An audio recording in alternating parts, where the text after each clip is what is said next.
అజమాక్షరం అద్వైతమనంతం అజమాక్షరం అద్వైతమనంతం ధ్యాయతి బ్రహ్మపరం శాంతం నహి రే నహి శంకా కాచిత్ నహి రే నహి శంకా కాచిత్ నహి రే నహి శంకా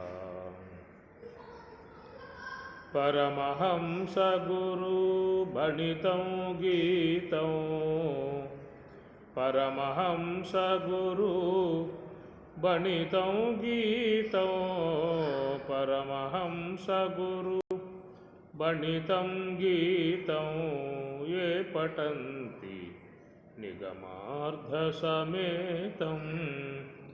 నహి రే నహి శంకా కాచిత్ నహి రే నహి శంకా కాచిత్ నహి రే నహి శంకా. శంకరాచార్య విరచితము కాశీ పంచకము. కాశ్యాం హి కాశతే కాశీ కాశీ సర్వప్రకాశికా సా కాశీ విదితాయేన తేన ప్రాప్తా హి కాశికా. కాశ్యాం హి కాశతే కాశీ కాశీ సర్వప్రకాశికా సా కాశీ విదిత. సా కాశీ అనేటువంటిది బ్రహ్మము.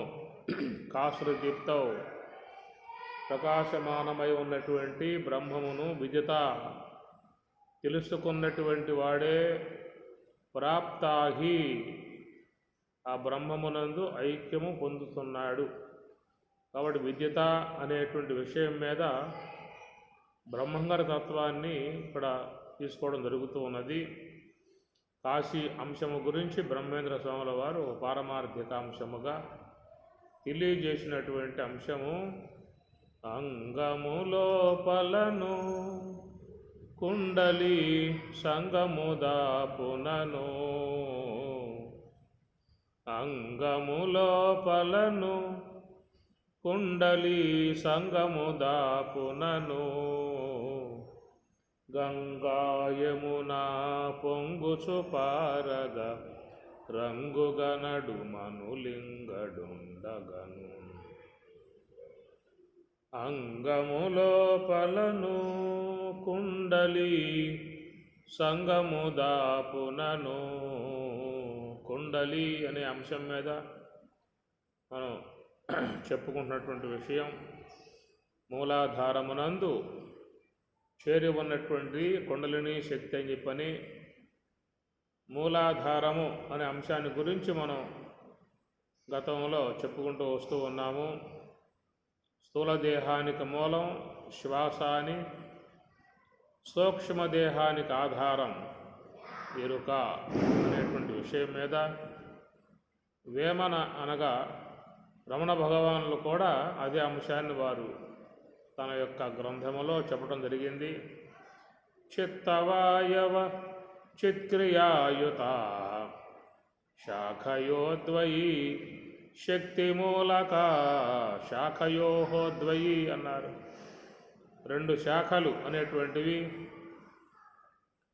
ఇదే మాట భగవద్గీత 15వ అధ్యాయంలో స్వామివారు ఊర్ధ్వమూలం అధశాఖం అశ్వత్థం ప్రాహు అవ్యయం ఛందాంసి యస్య పర్ణాని యస్తం వేద స వేదవితు అధశ్చోర్ధ్వం ప్రసృతా తస్య శాఖాః గుణప్రవృద్ధా విషయప్రవాలాః అధశ్చ మూలాన్యనుసంతతాని కర్మానుబంధీని మనుష్యలోకేని ఊర్ధ్వమూలం అధశాఖం అశ్వత్థం ప్రాహు అవ్యయం అని స్వామివారు చెప్పిన మాట. శాఖయోద్వయి శక్తి మూలక.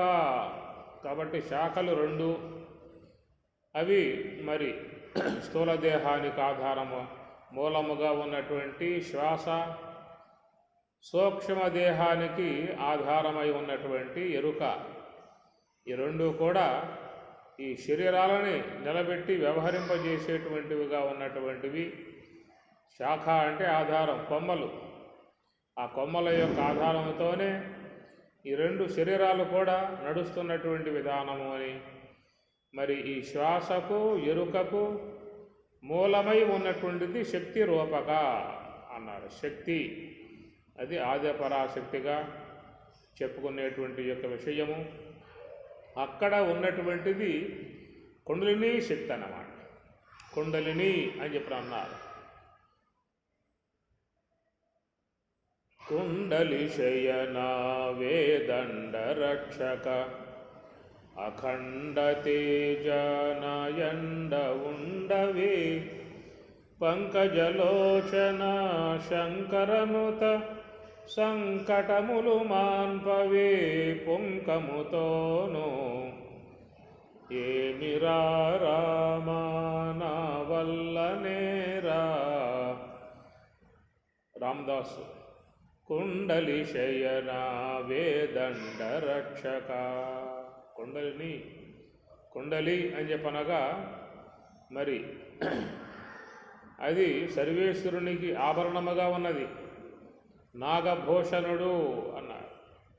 పరమశివుడు నాగభూషణుడు అనగా ఆ యొక్క సర్పమే అలంకారముగా ఉన్నటువంటి నాగభూషణుడు అని. శేషశాయి అని చెప్పని సర్వేశ్వరుడు అనగా విష్ణువు శేషశాయి అని చెప్పని చెప్పుకుంటూ ఉంటాం. కనుక మహాకారణ స్థలమునందున్నటువంటి అది కుండలిని శక్తి అని చెప్పిన అన్నారు. ఆ కుండలిని అనేటువంటిది ఆ శేష దర్శనము. పతంజలి మహర్షి శేష దర్శనాన్ని పొందాడు కాబట్టే మరి లోకానికి ఆయన చక్కగా వ్యాకరణ సూత్రాలు అందించాడు, మహేశ్వర సూత్రాలని అందించాడు, ఎంతో గొప్ప జ్ఞానమైనటువంటి యోగ శాస్త్రాన్ని అందించాడు పతంజలి. కాబట్టి ఆయన శేషాంశగా భావిస్తారు, ఆదిశేషుని యొక్క స్వరూపముగా భావిస్తారు. ఆయన పతంజలి అనేటువంటి విధానముగా శేష దర్శనాన్ని పొందినవాడు. ఇది యోగములో ఉన్నటువంటి వారికి మాత్రమే శేష దర్శనం అవుతుంది అని చెప్పని. అది శ్రీమన్నారాయణునికి పాన్పుగా ఉన్నది, పరమశివునికి ఆభరణముగా ఉన్నదని చెప్పని. అనగా అది మహాకారణ స్థలములో శుద్ధ సాత్వికమై ఉన్నటువంటి స్థలములో ఉన్నటువంటి ఆదిశేషుడు అని చెప్పని. దానికి స్వామివారు ఒక అంశాన్ని బోధించారు. ఎట్లా గుర్తించాలి అని చెప్పన్న విధానంలో స్వామి చెప్పిన మాట, శ్వాస బయటకు వస్తుంది, లోనికి పోతుంది. ఇట్లా గమనం కలిగేటువంటి యొక్క శ్వాస మనం ఆ శ్వాసని బంధించినప్పుడు దాన్ని మరి పీల్చాలనేటువంటి ఒక తల్లట లోన ఏర్పడుతుంది. లోనికి శ్వాస వచ్చినప్పుడు బంధించినట్లయితే బయటికి వదలాలి ఈ యొక్క శ్వాసని, గాలిని అని ఒక తల్లట మనలో ఏర్పడుతుంది. అది కుండలిని అనేదిగా స్వామివారు మనకి చెప్పినటువంటి అంశము. కాబట్టి ఆ కుండలిని అనగా పాముకి ఆహారం గాలి అంటారు. కనుక అది అశనం, వాయు భక్షణం, గాలే ఆహారముగా తీసుకుంటూ ఉండేటువంటిది సర్పము అని చెప్పిన మాట అంటారు. ఇక్కడ ఏంటంటే మనలో ఉన్నటువంటి కుండలిని అనేటువంటిది దానికి ఈ యొక్క శ్వాసయే ఆహారము అని చెప్పని. కనుక గాలిని వదులుతూ పిలుచుకుంటూ ఉండేటువంటి ఒక శక్తి, లోన ఉన్నటువంటి మహత్తర శక్తి, అది కుండలిని అని చెప్పి అన్నారు. కనుక ఆ శక్తి అనేటువంటి దాని కారణంగానే ప్రతి ఒక్క వ్యక్తిలో కూడా ఆ శ్వాస అహర్నిశము జరుగుతున్నటువంటి సంచారము. ఆ విధంగా కుండలిని అనేటువంటి యొక్క అంశాన్ని మనకి తెలియజేయటానికి మహాత్ములు చెప్పినటువంటి యొక్క విధానము ఎట్లా గుర్తించాలి అని చెప్పనంటే, మనం శ్వాస వదిలినప్పుడు మరి దాన్ని అట్లాగే బంధించినట్లయితే పీల్చాలనేటువంటి భావన, అటనే శ్వాస లోనికి వచ్చాక బంధించినట్లయితే శ్వాస వదలాలనేటువంటి భావన లోపల ఏర్పడుతుంది కదా. ఆ తల్లటనే దానిని శక్తి అన్నారు. అది కుండలిని అని చెప్పని అంటారు. అది సుషుమ్న వద్ద ఉన్నటువంటిది కుండలిని శక్తి. సుషుమ్న ద్వారం సమీపమున సుషుమ్న ద్వారము అన్నారు. అక్కడ ఉన్నటువంటిది కుండలిని అని చెప్పిన అర్థం. ధ్యానములో ఉన్నటువంటి వారు ఆ శేష దర్శనం చేసుకోవడం జరుగుతుంది. శేషశాయి సర్వేశ్వరుడు శ్రీమన్నారాయణ విశ్వవ్యాపకమై ఉన్నటువంటి యొక్క స్వామి ఆ శేష శయనుడై ఉన్నటువంటి విధానం. శాంతాకారం భుజగశయనం పద్మనాభం సురేశం విశ్వాకారం గగన సదృశం మేఘవర్ణం శుభాంగం శాంతాకారం భుజగశయనం. ఇవన్నీ కూడా మనం చూసినట్లయితే యోగ సమాధి యందు అన్వయం అయ్యేటువంటి యొక్క అంశాలు ఇవన్నీ కూడా. శాంతాకారం భగవంతుడు ఎట్లా ఉంటాడు అంటే శాంతము లేక సౌఖ్యము లేదు అన్నాడు త్యాగరాయ స్వాముల వారు. కాబట్టి శాంతి అనేది లోకంలో అందరూ కూడా కోరుకున్నటువంటి యొక్క అంశము. పరమశాంతి అనగా బ్రహ్మమనగా అని భారతం చెప్పిన మాట. పరమశాంతి అనగా బ్రహ్మమనగా, పరమశాంతి అన్నా బ్రహ్మము అన్నా ఒకటే. కాబట్టి శాంతి అనేది ఆత్మ యొక్క బ్రహ్మము యొక్క స్వరూప లక్షణం. ఆరు రుచోహో మునే యోగం కర్మకారణముచ్యతే యోగారూఢస్య తస్యైవ శమ కారణముచ్యతే. శమ అన్న శాంతి అన్న ఒకటి. కాబట్టి బ్రహ్మము శాంతస్వరూపము, శాంతాకారము. అది దానికి పరమాత్మ 6వ అధ్యాయంలో చెప్తున్నమాట. ఆరు రుచోహో మునే యోగం. ఆరు రుచోహో ఎక్కగోరేవాడు, వానికి కర్మయోగం కారణం అన్నారు. యోగారూఢస్య, యోగారూఢత్వం అంటే ఎక్కినవాడు. ఆ యోగాన్ని అధిరోహించి ఉన్నటువంటి వానికి ఏమిటయ్యా అంటే శమః కారణం ఉచ్యతే. శమః అంటే శాంతి. చక్కటి వివరణ. ఎక్కగోరేవాడికి కర్మయోగం కారణమన్నారు. ఎక్కిన వానికి శమః శాంతి. శాంతి అంటే బ్రహ్మం. పరమశాంతి అనగా బ్రహ్మం అనగా.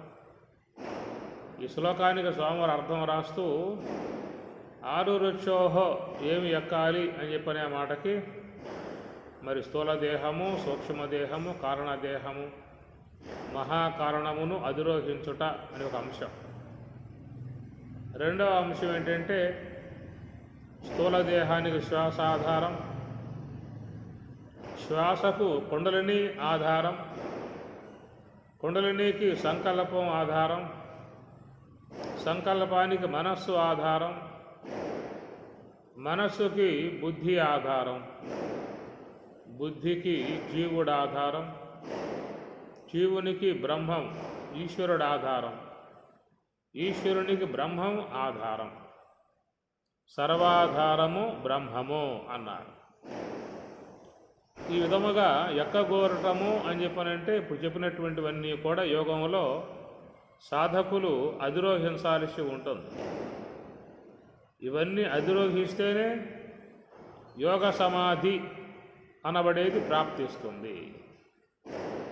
అటు యోగ సమాధిలో ఉండుటయే యోగారూఢస్య తస్యైవ. యోగ ఆరూఢస్య యోగాన్ని అధిరోహించినవాడు, తస్య వానికి శమః కారణం అన్న. శమః అంటే శాంతి కారణం అని అర్థం. కాబట్టి ఈ ప్రకారంగా మరి శ్రీ మహావిష్ణువు గగన సదృశం సర్వవ్యాపకమై ఉన్నటువంటి స్వరూపం, శాంతాకారం భుజగశయనం పద్మనాభం సురేశం విశ్వాకారం గగన సదృశం విశ్వాకారం. కాబట్టి విశ్వవ్యాపకమై ఉన్నటువంటి స్వరూపము బ్రహ్మము అంతటా ఉన్నది. ఎట్లా అంటే గగన సదృశం, గగనము అంటే ఆకాశం, గగనమును ఆ బ్రహ్మముతో పోలుస్తారు. ఒక ఉదాహరణ చెప్పినప్పుడు దాని ద్వారా మనకి పారమార్థికం అనేది అర్థమవుతుంది. కాబట్టి గగనము అనే మాట బ్రహ్మమునకు వాడతారు. ఆకాశం ఏ ప్రకారం అంతటా వ్యాపకమై ఉన్నదో ఆ ప్రకారంగా బ్రహ్మము అంతటా వ్యాపకమై ఉన్నది. ఆకాశం చాలా సూక్ష్మముగా ఉంటుంది, అట్లా బ్రహ్మము కూడా చాలా సూక్ష్మముగా ఉండేది. ఆకాశంలో కదలికలు లేవు, బ్రహ్మములో కూడా ఏ కదలికలు లేవు. ఆకాశం దేనికి అంటదు, బ్రహ్మము కూడా దేనికి అంటదు.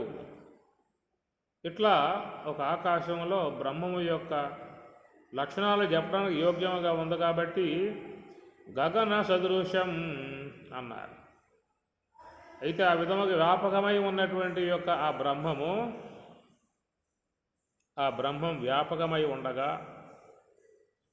మరి అట్టి ఆ బ్రహ్మమును మహాత్ములు పొందగోరినవారు యోగి హృధ్యానగమ్యం, యోగి హృత్ ధ్యానగమ్యం, సర్వవ్యాపకమై ఉన్నటువంటి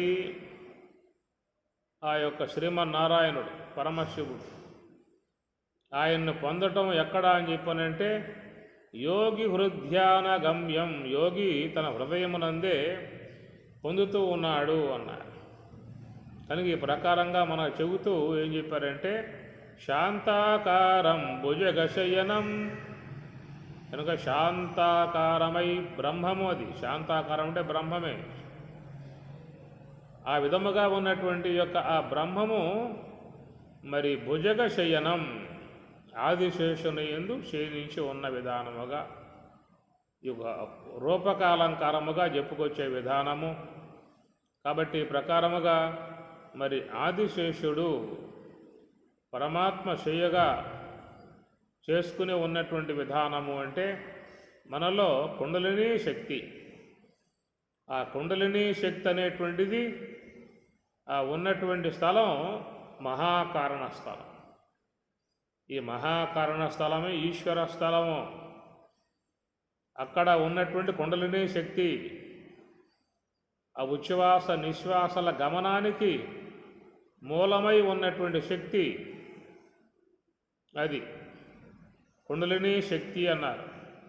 ఆ శక్తి వల్ల ఈ శ్వాస అనేది అహర్నిశలు సంచారముగా జరుగుతున్నటువంటి విధానం కనుక అక్కడ పోలిక చేసి ఉన్నటువంటి విధానము పరమశివునికి కానీ శ్రీమన్నారాయణునికి కానీ, అట్లాగే మహాత్ములు కూడా మనం చూస్తూ ఉంటాం. వారి యందు ఒక సర్పం పంచ పడగలతో నీడగా ఉన్నటువంటి విధానంగా చూస్తూ ఉంటాం. శివలింగం మీద కూడా పంచ పడగలు. మనం శివాలయానికి పోతే ఆ శివాలయంలో ఆ శివలింగం మీద పంచ పడగలు పెడతారు. ఇవన్నీ కూడా ఏంటంటే మనలో ఉన్నటువంటి కుండలినీ శక్తి, అది పరమశివుని సన్నిధిలో ఉన్నది, అది మహాకారణ స్థలములో ఉన్నది, తురియమునందు చేరి ఉన్నటువంటిది, శ్వాసకు మూల శక్తిగా ఉన్నటువంటిది, అది ఈశ్వరునికి శయ్యగా ఉన్నటువంటిది, అది తురీయ స్థలము అన్నారు. ఎవరైతే యోగమునందు ఉంటారో మనస్సుని శ్వాసని లయింపజేయగలిగితే, ఎక్కడైతే శ్వాస పూర్తిగా ఆగిపోతుందో ఆ ఆగిపోయినటువంటి యొక్క ఆ స్థలమే కుండలిని అని చెప్పి అన్నారు. అది రెండవ సోపానంగా చెప్పుకొచ్చారు. మొదటి సోపానము సోహము, రెండవ సోపానము కుండలిని, మూడవ సోపానం అహం బ్రహ్మాస్మి, నాలుగవ సోపానం సర్వం కలివిదం బ్రహ్మ. కాబట్టి ధ్యానములో ఉన్నటువంటి వారు మాత్రమే శేష దర్శనమును పొందుతారు. అట్టి శేష దర్శనమును పొందినటువంటి వారికి సకల విద్యలు అలవడతాయి. వారికి బ్రహ్మ విద్య అనేటువంటిది ఆసువుగా వచ్చేస్తుంది. వారు బ్రహ్మ విద్యా స్వరూపులై ఉంటారు, బ్రహ్మ ప్రకాశులై ఉంటారు. కాబట్టి ధ్యానములో ఉన్నటువంటి వారు శేష దర్శనమును పొందుట అనేటువంటి దాని వరకు పోవాల్సి ఉంటుంది. ఎక్కడైతే శ్వాస పూర్తిగా ఆగి 2 అంగుళములు మాత్రమే సంచారముగా ఉన్నటువంటి విధానము, దానిని కుండలిని యోగము అన్నారు. ధ్యానములో ఉన్నప్పుడు ఎంతెంత మనస్సు నిశ్చలమవుతుందో, మనస్సు నిశ్చలమయ్యే కొద్దీ శ్వాస కూడా ఆగుతుంది. మనం చెప్పుకున్నాం గతంలో కూడా, మనస్సుని ఆపటం జీవుని యొక్క ప్రయత్నమై ఉండగా, శ్వాసను ఆపటం ఈశ్వరుని యొక్క సాన్నిధ్యంలో ఉన్న అంశము అని చెప్పుకున్నాం. ఈ మనస్సు శ్వాస 2 ఆగిన విధానమే దాని యోగ సమాధి, కుండలిని దర్శనము అని చెప్పని అంటారు ఇక్కడ.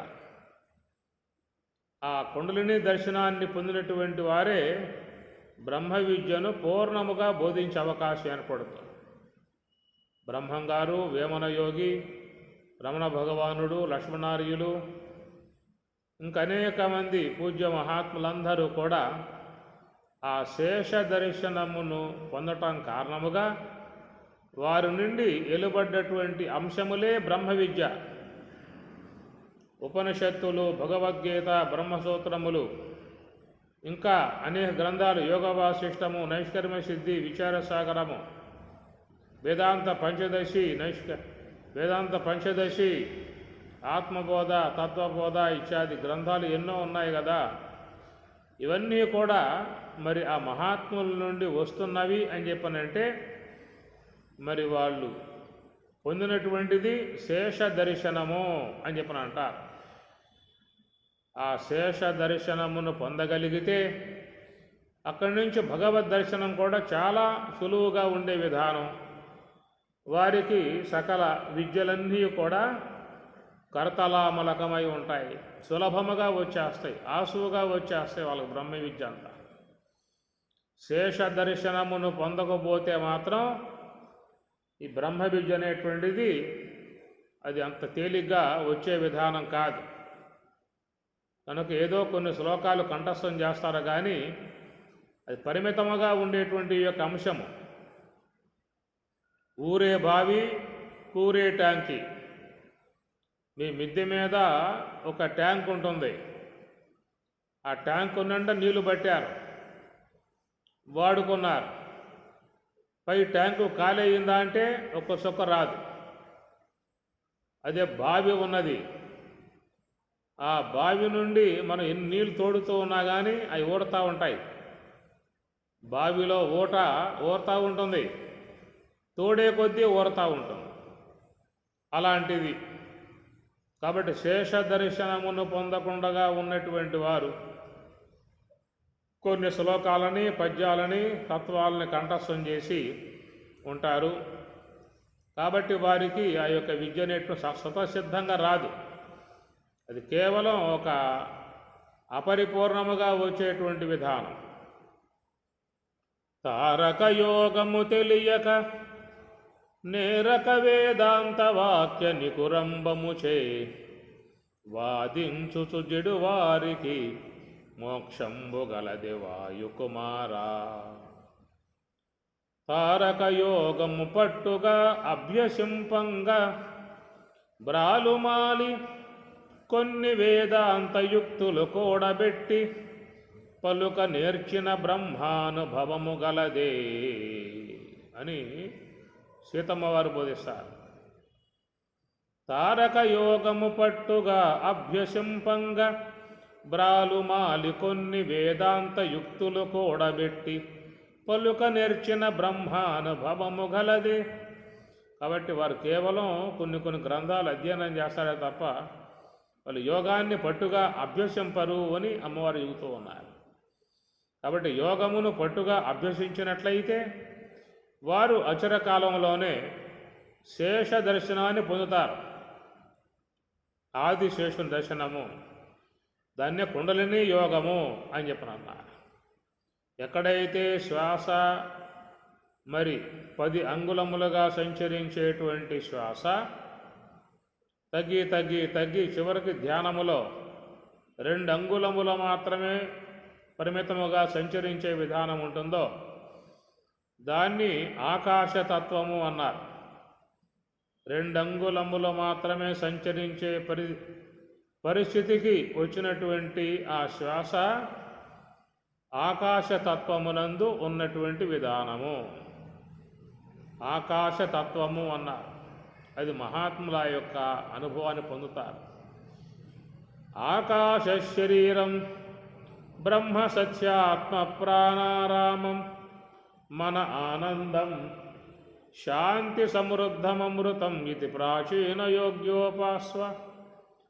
ఆకాశ శరీరం అని తైత్రీయం శిక్షావళిలో వచ్చే అంశం ఇది. ఆకాశ శరీరం బ్రహ్మ సత్యాత్మ ప్రాణారామం మన ఆనందం.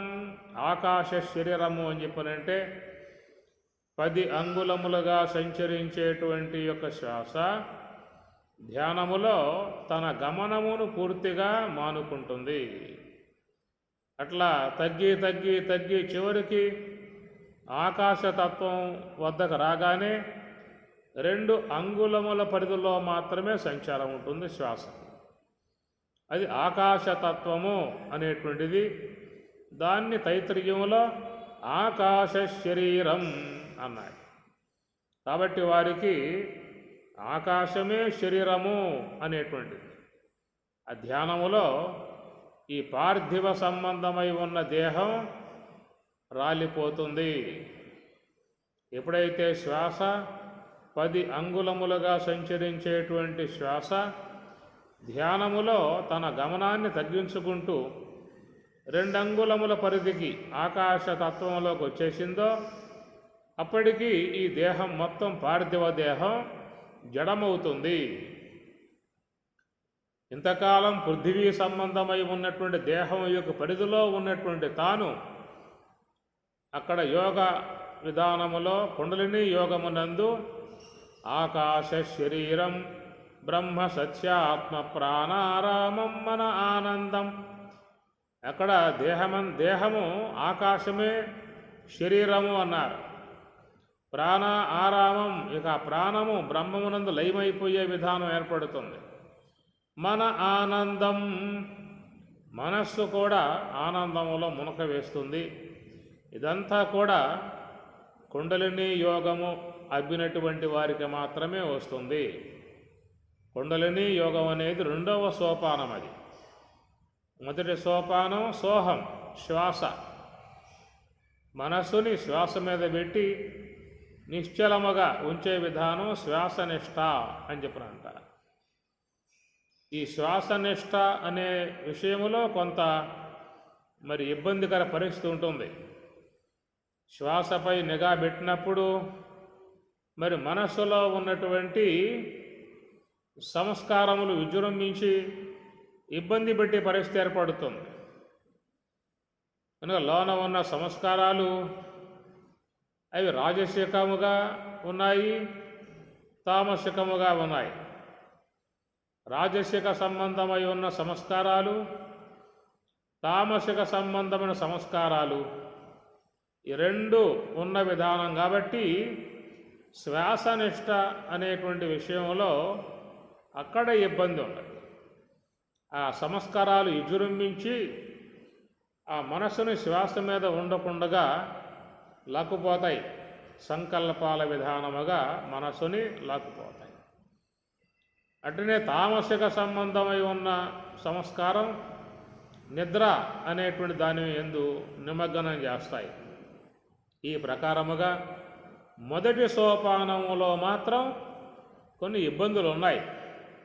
చాలామంది ఈ సోపానం కాడ, మొదటి సోపానం కాడ చాలా ఇబ్బంది పడే పరిస్థితి కనబడుతుంది. వాళ్ళు ఈ సంకల్పాలతో, నిద్రతో వాళ్ళు పడేటువంటి యొక్క అవస్థ, దాన్ని తట్టుకోలేక యోగము చేయటం కూడా మానేసుకుంటారు.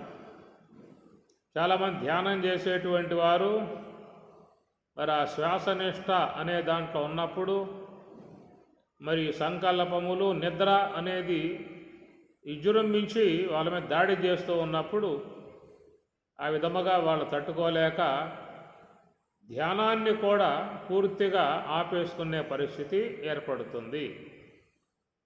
ఇది శ్వాసనిష్ట యందు ఉన్నటువంటి పరిస్థితి. రెండవ సోపానం ఏం చెప్పుకున్నాం? కుండలిని యోగం. కుండలిని యోగం అన్నారు. అదేమిటంటే అప్పటికి ధ్యానం బాగా పరిపక్వత పొంది ఉంటుంది, మనస్సు పూర్తిగా స్వాధీనం అవుతుంది, శ్వాస కూడా చాలా తగ్గిపోతుంది. కేవలం ఆకాశమునందు 2 అంగుళాలుగా సంచరించే స్థాయికి వచ్చేస్తుంది. అలా వచ్చి ఉన్నటువంటి యొక్క దానిని కుండలిని యోగము అన్నారు. దాన్ని ఈశ్వర ధ్యానము అని కృష్ణ పరమాత్మ ఉత్తర గీతలో బోధించారు. పుటద్వయ వినిర్ముక్త వాయుర్యత్ర విలీయతే తత్ర సంస్థం మనః కృత్వా తం ధ్యాయేత్ పార్థ ఈశ్వరం అన్నారు స్వామివారు. పుటద్వయ వినిర్ముక్త,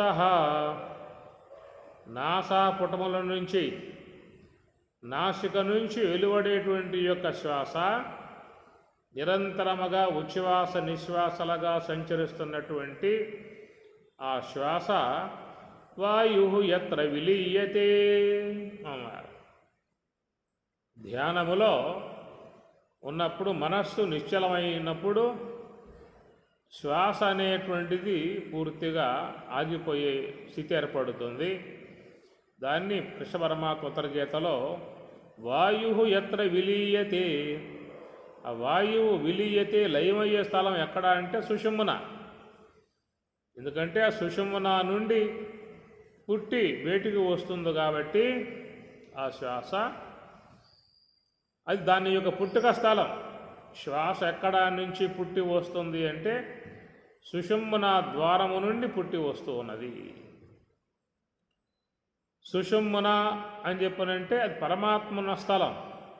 సుషుమ్న సూక్ష్మరూపిణి ఇడాపింగళయోర్మధ్యే సుషుమ్న సూక్ష్మరూపిణి అని ఉత్తర గీత. కాబట్టి ఆ సుషుమ్న చాలా సూక్ష్మముగా ఉండేటువంటిది. కాబట్టి యోగులై ఉన్నటువంటి వారు ఆ సుషుమ్న ద్వారంలో ప్రవేశించాలని చెప్పన్నట్లయితే వాళ్ళ యొక్క బుద్ధి చాలా సూక్ష్మం కావాలని చెప్పని అంటారు. ఈ మాట కఠోపనిషత్తులో చెప్తారు. బుద్ధ్యా సూక్ష్మయా సూక్ష్మదర్శిభిః అని కాటకవల్లి. బుద్ధ్యా సూక్ష్మయా సూక్ష్మదర్శిభిః, ఎవరి యొక్క బుద్ధి అయితే సూక్ష్మయా, అది బాగా సూక్ష్మం కావాలి. మనం ఎట్లయితే సూదిలోకి దారం గుచ్చాలని చెప్పన్నప్పుడు మనం ఏ ప్రకారంగా ఆ దారాన్ని బాగా నలిపి బాగా సన్నగా చేసి ఎట్లా సూదిలో చొప్పిస్తామో అలాగా కఠోపనిషత్తులో చెప్పామాట. బుద్ధ్యా సూక్ష్మయా సూక్ష్మదర్శిభిః, ఎవరి యొక్క బుద్ధి అయితే సూక్ష్మయా బాగా సూక్ష్మం కాగలుగుతుందో అన్నారు. కాబట్టి సూక్ష్మ బుద్ధి కావాలి. కానీ ఇప్పుడు ఏంటంటే బహుళ బుద్ధి అయిపోయింది.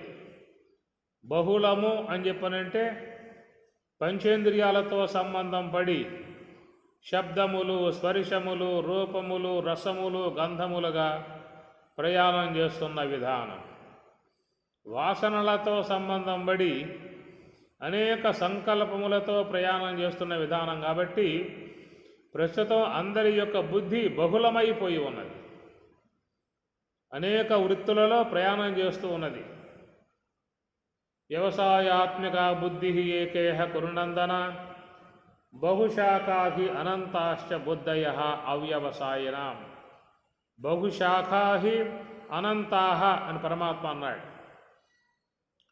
ఎవరైతే సాధన యందు ఉండరో, ఈ సాధన మార్గంలో ఉండనటువంటి వారి యొక్క బుద్ధి మరి ఎట్లా పోతుందా అంటే బహుశాఖాహి అనంతాహ. బహుశాఖ అంటే జ్ఞానేంద్రియములతో సంబంధం పడిపోవడం బహుశాఖలుగా పోతుంది.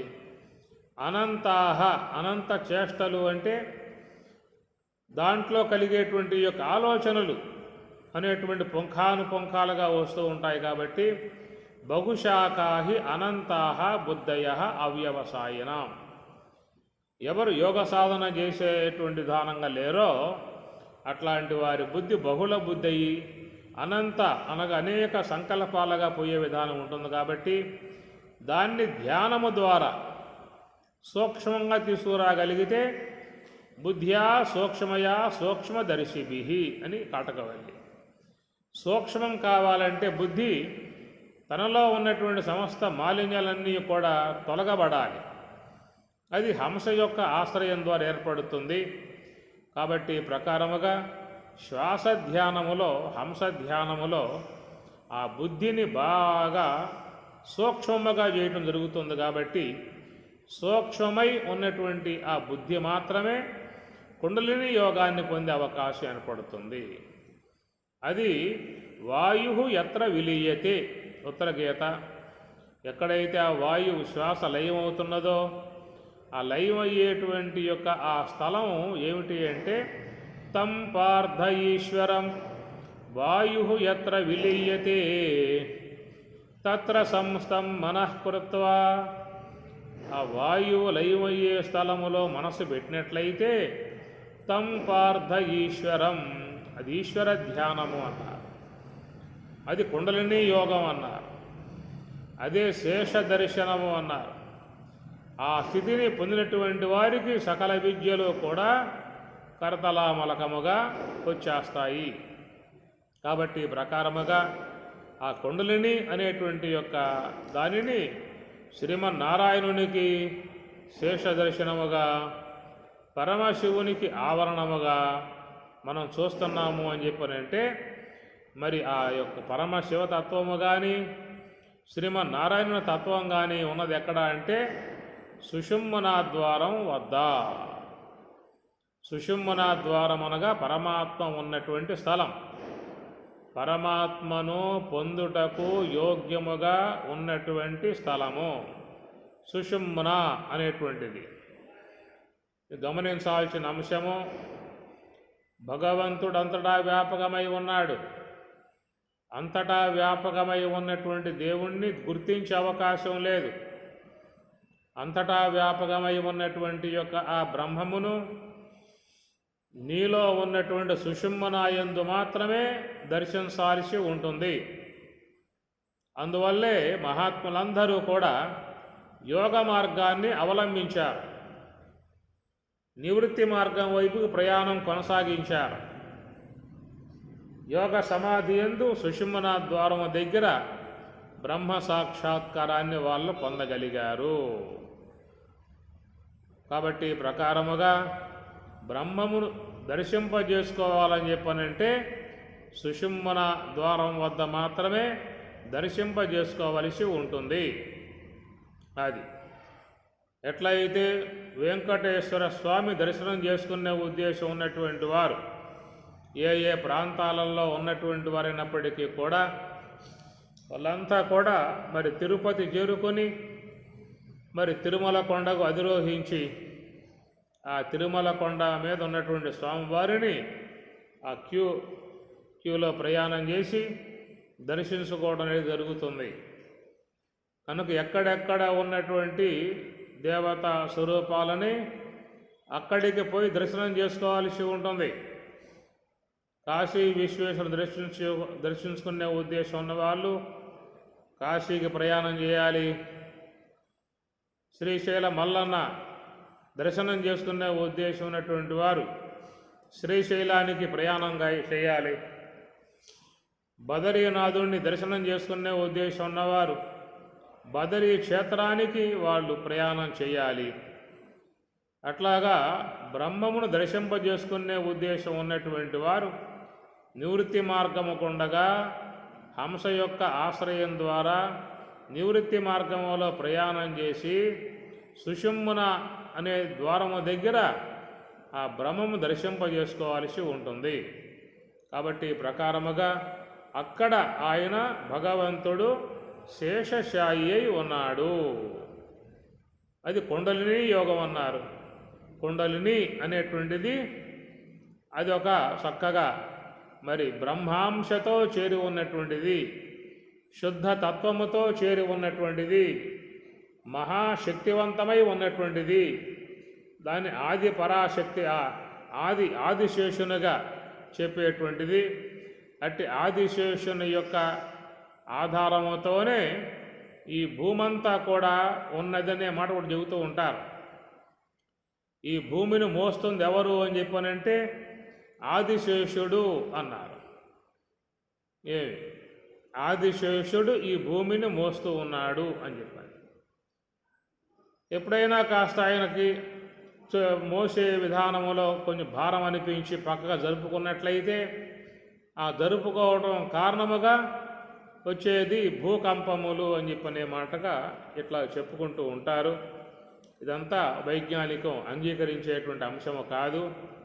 కాబట్టి భూమి కింద ఏమున్నదంటే అమెరికా ఉన్నది, భూమి మీద ఇండియా ఉన్నది, భూమికి చుట్టూ దేశాలే ఉన్నాయి. ఆ భూమి అనంత ఆకాశంలో మరి సౌర కుటుంబంలో సంచారం చేస్తూ ఉన్నటువంటిది. కాబట్టి ఆదిశేషుడు భూమిని మోస్తున్నాడు అనే మాటకి అర్థం ఏంటంటే భూమి అంటే ఈ దేహం, ఈ దేహం అనేటువంటి యొక్క భూమిని మోసేటువంటి వాడు ఆదిశేషుడగు కుండలిని అని అర్థం. కుండలిని శక్తి అన్నారు.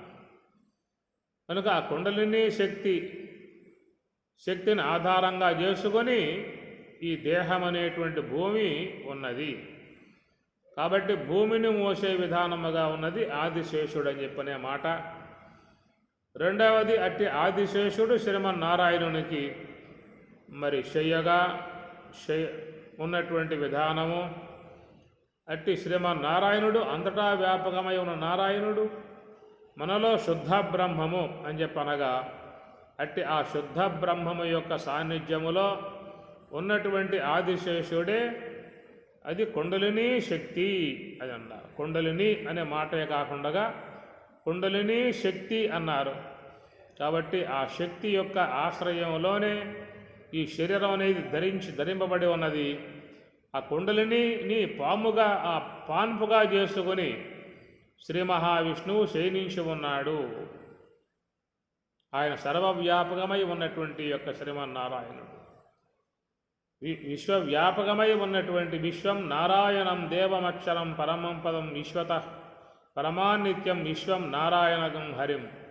కాబట్టి అంతటా వ్యాపకమై ఉన్న తత్వము మనలో శుద్ధ బ్రహ్మము ప్రత్యేగాత్మ అన్నారు. అంటే ఆ ప్రత్యేగాత్మ అనేది కుండలిని సమీపమున ఉన్న విధానము. ఎవరైతే కుండలిని దర్శనం చేసుకుంటారో అట్టివారు మాత్రమే శుద్ధ బ్రహ్మమును పొందటము జరుగుతుంది అనేటువంటి యొక్క మాట. కాబట్టి కుండలిని శక్తి అనేటువంటిది ఎక్కడో మూలాధారము, వాయుస్థలము, బుధస్థలము, అక్కడ మూలాధారం ఉన్నది. అక్కడ ఆదిశేషుడు మరి చుట్టుకు నిద్రపోతూ ఉన్నాడు. దాన్ని యోగము ద్వారా మేలు కొలపాలి, పైకి లాగాలి అనే మాటలు వాడుతూ ఉంటారు. కాబట్టి మూలాధారం అనేటువంటిది ఉన్న స్థలము నాసిక స్థలము, గ్రాణ స్థలము. ఇది మూలాధార చక్రము. మహీ నిలయంబై గ్రాణ కారణంబై మూలాధార చక్రంబు రంజిల్లు. కాబట్టి మహీ నిలయంబై గ్రాణ కారణంబై అని చెప్పడం కారణముగా ఈ మహాకారణ స్థలము నందే ఉన్నటువంటిది మూలాధార చక్రము. ఆ మూలాధార చక్రము యొక్క సమీపములో మహాకారణ స్వరూప సమీపములో మహాశక్తిగా ఉన్నటువంటి ఆదిశేషుడే కుండలిని శక్తి అని చెప్పేసి దాన్ని యోగులు యోగ సమాధిలో దర్శించుకుంటారు. ఆ విధముగా ఎవరో ఆ దర్శనాన్ని పొందారో అట్టి వారే శుద్ధ బ్రహ్మం. అహం బ్రహ్మాస్మి మహావాక్యము 3వ వాక్యం అది. అహం బ్రహ్మాస్మి సుషుమ్నాయందు ఉన్నటువంటి బ్రహ్మమును అక్కడ వాళ్ళు పొందుతూ ఉన్నారు. కాబట్టి బ్రహ్మమును పొందాలి అని చెప్పనంటే సుషుమ్నాయందు మాత్రమే ఆ బ్రహ్మమును పొందటం జరుగుతుంది. ఇంకెక్కడా కూడా పొందే అవకాశం అనేటువంటిది లేదు. బ్రహ్మం అంతటా ఉన్నది. అంతటా ఉన్నప్పటికీ కూడా నీకు ఎక్కడ తెలియబడే అవకాశం లేదు. మనం ఈ యొక్క ఇంద్రియాలతో ప్రయాణం చేస్తూ ఉన్నాం. ఇంద్రియాలతో ప్రయాణం చేసే వాళ్ళకి బ్రహ్మము తెలియబడదు. ఇంద్రియాల ఆశ్రయములో ఉండి ఇంద్రియాలతో ప్రయాణం చేసేటువంటి వారు విశ్వ జగత్తు అనుభవం పొందుతారే తప్ప బయట ఉన్నటువంటి శబ్ద స్పర్శ రూప రసగంధాది విషయ ప్రపంచం అనుభవం కలుగుతుందే కానీ అది సూక్ష్మాతి సూక్ష్మమైనటువంటి ఆ బ్రహ్మము మాత్రం తెలియబడే అవకాశం లేదు. కాబట్టి ఇంద్రియముల ఆశ్రయం ద్వారా ఈ విషయ ప్రపంచాన్ని ఆస్వాదించవచ్చు. కానీ హంస యొక్క శ్వాస యొక్క ఆశ్రయం ద్వారానే విశ్వేశ్వరుడు శుద్ధ బ్రహ్మమును గుర్తించే విధానం ఏర్పడుతుంది. కాబట్టి ఆ శ్వాస యొక్క ఆశ్రయములో ఉండి ఆ మనస్సు శ్వాస రెండు కూడా పూర్తిగా ఆగిపోయిన పరిస్థితి రాగలిగితే అది సుషుమ్న ద్వారం వద్ద ఉన్నటువంటి విధానం అవుతుంది. ఆ సుషుమ్న ద్వారం వద్దే శేష దర్శనము, కుండలిని దర్శనము అన్నారు. అట్లాగా ఆ 2వ సోపానమును పొంది మరి ఆ 2వ సోపానము ద్వారా సుషుమ్న ద్వారంలో ప్రవేశిస్తున్నాడు.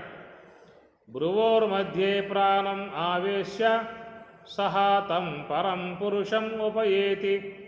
భ్రువోర్ మధ్యే ఆ సుషుమ్న ద్వారమన్నా భృగుటి మధ్య ద్వారమన్నా బ్రహ్మరంధ్రము అన్నా సుషుమ్న ద్వారమన్నా మోక్షద్వారమన్నా అదే. మోక్షద్వార కవాటపాటన కరి కాశీపురాధీశ్వరి అని శంకరాచార్యుల వారు దాన్నే మోక్షద్వారం అన్నారు, కైవల్య మార్గం అన్నారు, సుషుమ్న ద్వారం అన్నారు, ఇంద్రయోని అన్నారు, బ్రహ్మరంధ్రము అన్నారు, అదే మరి సుషుమ్న ద్వారం అన్నారు. అన్నీ కూడా అదే. కాబట్టి ఆ ప్రకారముగా ధ్యాన పరులు కుండలిని దర్శనం చేసుకొని ఆ కుండలిని యోగము ద్వారా సుషుమ్న ద్వారములో ప్రవేశించి బ్రహ్మమును పొందటం జరుగుతుంది. కాబట్టి ఆ సుషుమ్న ద్వారము దగ్గర ఉన్నటువంటి ఒకానొక శక్తి ఈ శ్వాసను ఆహారముగా తీసుకొని దాన్ని కబలిస్తూ వదులుతూ ఉన్నట్టు విధానముగా ఉన్నటువంటి సర్పం ఆదిశేషుడు అన్నారు, కుండలిని అని చెప్పని అన్నారు. అట్టి ఆ శక్తి యొక్క ఆశ్రయం ద్వారానే ఈ శ్వాస గమనం అనేది ఉన్నది కాబట్టి దాన్ని కుండలిని అన్నారు. అంగములోపలను కుండలి సంగము దాపునను గంగాయమునా పొంగుచు పారగ రంగుగా నడుమను లింగడుండగను. చెప్పుకున్నట్లుగా ఆ సుషుమ్న ద్వారం అనబడేటువంటి దానిని సరస్వతి నాడి అన్నారు. దాన్ని గుప్తగామిని అంటారు. మీరు అలహాబాదు పోయినప్పుడు అలహాబాదులో త్రివేణి సంగమం ఉంటుంది. ఓ పక్క గంగా తెల్లగా ప్రవాహంగా ఉంటుంది, మరొక ప్రక్క యమున నల్లగా నీలముగా ప్రయాణం ఉంటుంది. ఆ ప్రకారముగా అది గంగా యమున అన్నారు. త్రివేణి సంగమము అన్నప్పుడు మూడవది సరస్వతి అన్నారు. గంగా యమున సరస్వతి అన్నారు. ఆ సరస్వతిని గుప్తగామిని అంటారు. అది కనబడదు, అంతర్వాహిని అని చెప్పని కూడా అంటారు. గంగా కనబడుతుంది, యమున కనబడుతుంది, కానీ దానికి లోపల అంతరంగా ఉన్నటువంటి సరస్వతి నాడి అన్నారు. దాన్నే మరి అంతర్వాహిని, గుప్తగామిని అనే మాటలు వాడారు. ఈ ప్రకారముగా మరి గంగా యమున అని చెప్పనంటే ఇడా పింగళ అనేది గంగా యమునగా చెప్పుకున్నట్లయితే, సుషుమ్న అనేటువంటిది అంతర్వాహిని, గుప్తగామిని అని చెప్పని అంటారు. కనుక సుషుమ్న అనేటువంటి ఆ సరస్వతి నాడి కనపడేటువంటిది కాదు. ఇడా పింగళ గోచరిస్తాయే కానీ దాని అంతర్గతంగా ఉన్నటువంటి సుషుమ్న అనేటువంటి యొక్క సరస్వతి నాడి కనబడేది కాదు. అది అంతర్వాహిని అన్నారు. అది ఎవరు గుర్తిస్తారు అని చెప్పనంటే, ధ్యానములో ఇడా పింగళ అనేటువంటి రెండు నాడులు కూడా లయింపజేస్తారో, లయింపజేసినటువంటి వారికి మాత్రమే ఆ గుప్తగామిని అంతర్వాహినిగా ఉన్న సుషుమ్న అనేటువంటిది గోచరించే విధానం ఏర్పడుతుంది. ఇక్కడ బ్రహ్మంగారు కూడా అంగము లోపలను కుండలి సంగము దాపునను గంగాయమున కుండలి సంగము దాపునను. ఇప్పుడు చెప్పుకున్నట్లుగా సుషుమ్న ద్వారము కాడ ఉన్నటువంటి మహత్తర శక్తియే కుండలిని అన్నప్పుడు అక్కడి నుంచి ప్రవాహ రూపముగా వచ్చేటువంటిది గంగా యమున అనేటువంటి. కుండలి సంగము దాపునను గంగా యమున పొంగుచు పారగా రంగుగా నడుమను లింగడుండగా. గంగా యమున అనగా ఎడా పింగళ ఉచ్ఛ్వాస నిశ్వాస అనబడేటువంటి దానికి అంతరములో చేరి ఉన్నటువంటి లింగడు అనగా పరమశివుడు, శివతత్వము. ఆ సుషుమ్నాయందున్నటువంటి శివతత్వము అని చెప్పని అంటారు. అట్టి ఆ శివతత్వమును మహాత్ములు కుండలిని యోగము ద్వారా దర్శిస్తున్నటువంటి విధానము అని చెప్పని. కాబట్టి ఈ ప్రకారముగా విదితా ఏన తేన ప్రాప్తాహి కాశిక. శంకరాచార్యుల వారు విదితా ఏన ఎవరి చేతనైతే విదిత తెలియబడుతుందో, ఈ విధముగా ఉచ్ఛ్వాస నిశ్వాసలుగా, ఎడా పింగళ నాడులుగా, గంగా యమునలుగా ప్రవాహముగా ఉన్నటువంటి యొక్క ఉచ్ఛ్వాస నిశ్వాసలకు మూలమై ఉన్నటువంటి కుండలిని తత్వాన్ని పొందినటువంటి వారు మాత్రమే అట్టి కుండలిని యోగము ద్వారా సుషుమ్న ప్రవేశం కలిగి ఆ సుషుమ్న యందు ఆ యొక్క పరమశివుని దర్శిస్తున్నారు అన్నారు. కాబట్టి ఎవరి చేత విదిత తెలియబడుతుందో వారి చేత ప్రాప్త, అట్టి పరమశివతత్వం వారికి ప్రాప్తింపబడుతుంది, బ్రహ్మతత్వం ప్రాప్తింపబడుతుంది అన్నారు. కనుక ఈ ప్రకారముగా ఆ యొక్క మూలతత్వం అక్కడ సుషుమ్న ద్వారము దగ్గర చెప్పేటువంటి అంశము కుండలిని అయి ఉంది. కానీ కేవలం బాహ్యముగా చాలామంది చెప్పే విధానములో కింద పాయుస్థలములో ఆ గుదస్థలములో దాన్ని ఇంకా చెప్పుకోవడానికి కూడా చాలా ఇబ్బందికర పరిస్థితి. ఆ స్థలములో ఈ కుండలిని అనేది ఉన్నదని చెప్పేసి అనే మాట్లాడుతూ ఉన్నారు. కాబట్టి అక్కడ ఉన్నది మూలాధారం అని చెప్పినప్పుడు మూలాధారం మహాకారణ స్థలము. అక్కడ ఉన్నటువంటి ఉచ్ఛ్వాస నిశ్వాసలకు మూలమై ఉన్న సుషుమ్న ద్వారం అనే సమీపములో ఉన్నది కుండలిని శక్తి అని అర్థం. అంటే కుండలిని యోగాన్ని ధ్యానం చేసే వాళ్ళు మాత్రమే దర్శించుకునే విధానం ఏర్పడుతుంది. అట్లా ఆ కుండలిని యోగం పొందినటువంటి వారు ఆ సుషుమ్నాలో ఉన్నటువంటి పరమశివతత్వాన్ని వాళ్ళు పొంది మరి వాళ్ళు శివైక్యమును జీవ బ్రహ్మైక్యమును పొందుతున్నారు. శివజీవైక్య సమాధియందు విలసచ్చిన్మాతృతత్వంబుత అవలినగని పూర్ణుడై పెదపమాయా సంస్కృతింజెందినంతవులన్నెర్చునే యోగి పాలు పెరుగై త్రక్షంగ వేరైనయా నవనీతంబు చల్లలో కలయునే నానావిధ ప్రకారంబులన్ అని రాముడు అంటాడు ఆంజనేయ స్వామితో. శివజీవైక్య సమాధియందు విలసచ్చిన్మాతృతత్వంబుత అవలిలంగని ఆ శివజీవైక్య స్థితి కాబట్టి ఆ సుషుమ్న ప్రవేశం కాగా అక్కడ ఆ జీవత్వం మూర్తి తొలగిపోయి శివుడు అయిపోయే విధానం వస్తుంది. కాబట్టి అక్కడ కేవలం శివతత్వమే ఉంటుందనేటువంటిది విధానం.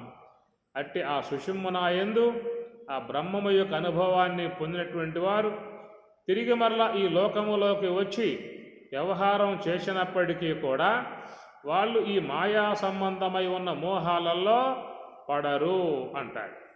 ఎట్లాంటి ఉదాహరణ అంటే పాలు పెరుగై త్రక్షంగా వేరైనయా నవనీతంబు చల్లలో కలయునే నానావిధ ప్రకారంబులన్ ఆ యొక్క బాగా మధ్యంసగా పెరుగుని దాని నుంచి వేరేటువంటి యొక్క వెన్న తిరిగి మరలా మజ్జిగలో ఎట్లా కలవదో ఆ ప్రకారముగా సుషుమ్నాయందు కుండలిని శక్తి యొక్క సహాయముతో ఆ సుషుమ్నాలో ఉన్న బ్రహ్మమును దర్శించినటువంటి వారు తిరిగి మరలా జాగ్రత్తావస్థకు వచ్చినప్పటికీ కూడా ఈ జాగ్రత్త వ్యవహారం చేసినప్పటికీ కూడా వాళ్ళు ఎలాంటి యొక్క మోహాల గురి కారనేటువంటి మాట. అనగా ఈ వెన్న ఏ ప్రకారంగా మజ్జిగ నుండి వేరయిన తర్వాత ఎట్లా వెన్న మజ్జిగలో కలవదో అట్లాగా వీరు బ్రహ్మము యొక్క అనుభవాన్ని పొందిన తర్వాత ఈ లోకములో ఉన్న సంచారం చేస్తూ ఉన్నా కానీ వాళ్ళు ఏ మోహములకు అంటుబడరు, మోహముల చేత కట్టబడరు అని చెప్పిన మాట. కాబట్టి మూలాధార చక్రం ఘ్రాణ స్థలము. ఆ మూలాధారానికి మూలమై ఉన్నటువంటి యొక్క తత్వమే కుండలిని శక్తి. ఆ కుండలిని యోగాన్ని పొందినటువంటి వారు మాత్రమే సుషుమ్నాలో ప్రవేశించి బ్రహ్మమును పొందుతున్నారు. అట్టి ఆ బ్రహ్మానుభవాన్ని పొందటమే శివ దర్శనము అన్నారు. ఓం సహనా భవతు సహనౌ భునక్తు సహ వీర్యం కరవావహై తేజస్వినావధీతమస్తు మా విద్విషావహై. ఓం శాంతి శాంతి శాంతి. హరి ఓం తత్సతు. శ్రీ గురుభ్యో నమః. హరి ఓం.